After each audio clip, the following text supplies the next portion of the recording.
Season కాకముందే నకిలీ విత్తనాలు మాత్రం హల్చల్ చేస్తున్నాయని చెప్పవచ్చు. ఎందుకంటే మనం చూస్తున్నాము, విజువల్స్‌లో చూస్తున్నాము.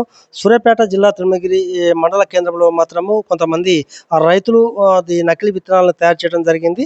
ఇప్పుడే మనం చూస్తున్నాము సూర్యాపేట జిల్లా ఎస్పీ గారు కూడా విలేకరుల సమావేశంలో వివరాలు కూడా వెల్లడించడం జరిగింది. ముఖ్యంగా మనం చూస్తే సూర్యాపేట జిల్లా తిరుమలగిరి మండలంలోని ఉన్నటువంటి సింగారపు యాదగిరి అతను సొంత పొలంలో వ్యవసాయం చేసుకుంటూ పత్తిని పండించేవాడు. పత్తిని పండిస్తే లాభాలు రాకపోవడంతో ఎట్లైనా లాభాలు గడించాలనే ఉద్దేశంతో మాత్రము ఈ పత్తి గింజలను మాత్రం యూట్యూబ్ ఛానల్లో చూసి పత్తి గింజలను తయారు చేయడం జరిగింది. మనం చూస్తున్నాం, విజువల్స్ చూస్తున్నాము.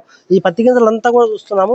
ఈ పత్తి గింజలు మాత్రము ఒక డ్రమ్ముల్లో కలర్ వేసి కలర్లో ఉన్నటువంటి మిక్స్ చేసి ఈ పత్తి గింజలను కూడా తయారు చేయడం జరిగింది. ఈ పత్తి గింజలు తయారు చేసిన తర్వాత మాత్రము కేజీకి 1,500 రూపాయల చొప్పున కూడా రైతులకు అమ్ముతుందుకు సిద్ధంగా ఉన్నారు. ఇప్పటికే కొన్ని అమ్మినట్టు కూడా సమాచారం ఉంది. అయితే ఈ నకిలీ పత్తి గింజలు కొన్న రైతులు మాత్రం పెద్ద ఎత్తున కూడా నష్టపోయే అవకాశం ఉంది. ఎందుకంటే సరిగా పంట దిగుబడి రాకపోవడం వల్ల పెద్ద ఎత్తున నష్టపోతున్నారు. ఇప్పుడు గతంలో మనం చూసాము, పెద్ద ఎత్తున కూడా సూర్యాపేట జిల్లా పోలీసు ఆధ్వర్యంలో మాత్రం పెద్ద ఎత్తున కూడా నకిలీ పత్తి గింజలు పట్టుకోవడం జరిగింది. ఇప్పుడు సూర్యాపేట జిల్లా తిరుమలగిరి సంబంధించినటువంటి ఏదైతే గింజలు ఉన్నాయో, నకిలీ గింజలు ఉన్నాయో, సిసిఎస్ పోలీసు సిఐ శివకుమార్ ఆధ్వర్యంలో మాత్రం పోలీసులు కావచ్చు, సిసిఎస్ పోలీసులు కావచ్చు, ఇటు వ్యవసాయ శాఖ ఆధ్వర్యంలో మాత్రం తనిఖీలు చేసి పెద్ద ఎత్తున కూడా నకిలీ గింజలు పట్టుకోవడం జరిగింది. సుమారు 4,60,000 రూపాయలు ఇవ్వగలటువంటి పత్తి గింజలు పట్టుకోవడం జరిగింది. ఇప్పుడే సూర్యాపేట ఎస్పీ నరసింహ గారు చెప్పడం జరిగింది. ఏంటంటే ఎవరైనా నకిలీ గింజలు అమ్మితే మాత్రం ఖచ్చితంగా పీడియాక్ నమోదు చేస్తామని చెప్పారు. అంతేకాదు నకిలీ గింజలు కొన్న రైతులు మాత్రం పెద్ద ఎత్తున నష్టపోవడం జరుగుతుంది. ఎందుకంటే తక్కువ ధరకు విత్తనాలు దొరుకుతాయనే ఉద్దేశంతో మాత్రము రైతులు కొనుగోలు చేస్తే మాత్రము పెద్ద ఎత్తున నష్టపోవాల్సి వస్తుందని కూడా చెప్పడం జరిగింది. ఏదైనా బ్రాండెడ్ కంపెనీ వద్ద వ్యవసాయ అధికారులు సూచించినటువంటి కంపెనీల తీసుకోవాలి, లేకపోతే ప్రభుత్వం కొనుగోలు చేసినటువంటి వాటి దగ్గరనే విత్తనాలు తీసుకోవాలి తప్ప నకిలీ విత్తనాలు కొంటే మాత్రం పెద్ద ఎత్తున నష్టపోతున్నాం కూడా ఇప్పుడే ఎస్పీ గారు చెప్పడం జరిగింది.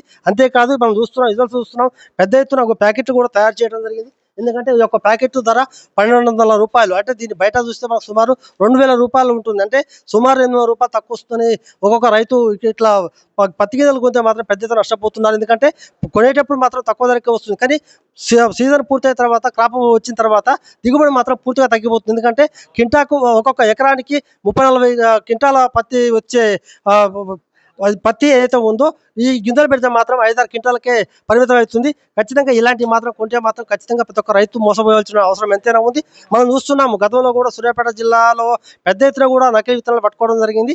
అయితే ఇప్పుడు మాత్రం ముందుగానే వర్షాలు ఎప్పుడు లేని విధంగా ఈసారి మాత్రం 15 రోజుల ముందే వర్షాలు కూడా పడడంతో రైతులు కూడా అంతా కూడా దుక్కులు సాపు చేసుకొని విత్తనాలు ఎత్తుకునే సమయం ఆసన్నమైన తరంలో ఇలాంటి నకిలీ ఎవరైతే బ్రోకర్లు ఉన్నారో వీళ్ళంతా కూడా ఎలాగైనా వీటిని అమ్ముకొని సొమ్ము చేసుకోవాలనే ఉద్దేశంతో మాత్రము వీటిని అమ్ముతున్న తరుణంలోనే సూర్యాపేట జిల్లా ఎస్పీ నరసింహ గారు ఆధ్వర్యంలో మాత్రం వీళ్ళంతా కూడా సిసిఎస్ పోలీసులు, ఇటు రెవెన్యూ మన వ్యవసాయ శాఖ అధికారులు మాత్రం పెద్ద ఎత్తున దాడి చేసి ఈ నకిలీ విత్తనాలు పట్టుకోవడం జరిగింది.